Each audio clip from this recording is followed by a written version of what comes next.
Many visitors to the Los Angeles exhibition, particularly those who never experienced communism, tend to ask whether it's possible to tell if a work of art comes from the East or from the West. Art in Two Germanies, Cold War Cultures, confronts people with their own preconceptions.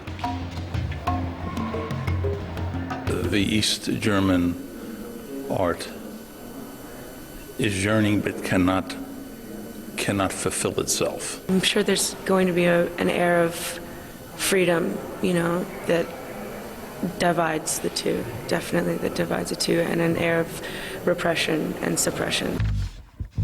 For many, the Cold War is synonymous with the U.S.-Soviet arms race that followed the division of Germany. Stuffy communism and imposed political consensus in the East, rampant consumerism and political upheaval in the West.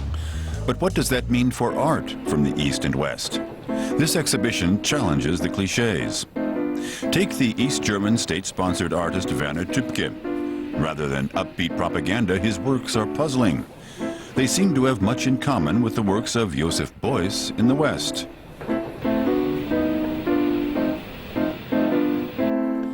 Even during the heyday of socialist realism, differences in style are apparent.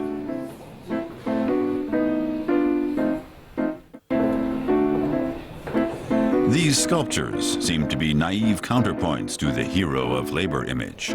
Right in the middle is a large table filled with these remarkable little sculptures by Hermann Glockner from Dresden. They're about as abstract as anything in the exhibition, and they're from the East. So there you go. The Broad Contemporary Art Museum in Los Angeles has dedicated the whole of its new wing to the show.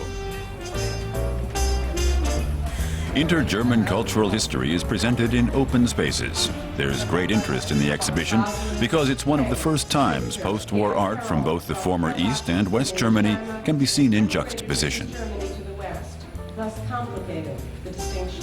German co-curator Eckhard Gillen cooperated to get the Mammoth project off the ground with the American curator Stephanie Barron. Young German artists are stirring things up in the United States at the moment, and interest in their predecessors has grown as well. The political controversies between different Western artists may seem strange now, but in the 1960s, that was part of the culture of protest.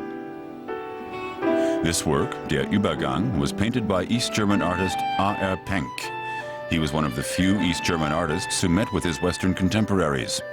Jörg Immendorf visited his studio and later painted the symbolic breach of the Berlin Wall. Immendorf and Penck were a subversive team who expressed themselves in painting campaigns. It was a wild time that Immendorf preserved for posterity in his legendary Café Deutschland. He painted this work with Penck in 1979 at Penck's studio in Dresden. They held a dialogue about painting in words and images and then concluded an Inter-German Artists Compact. And these pages, with precisely these words on them, are cited in the painting as well. It was a historic moment. Soon, Penck had to leave East Germany. Such open encounters between Western and Eastern artists were rare. But there were many artists who first lived in the East and then moved to the West. The move came to be reflected in their art. Gerhard Richter, for example, came from East Germany and later became a star in the West. Confrontation with the manipulative world of the Western media, with capitalist realism, and with capitalist advertising was a temptation for someone coming from East Germany to actually investigate more deeply. Mutual references and allusions between the East and the West abound. The show features an extraordinary spectrum of art from both parts of Germany. And for some, it no longer seems important where the works originated.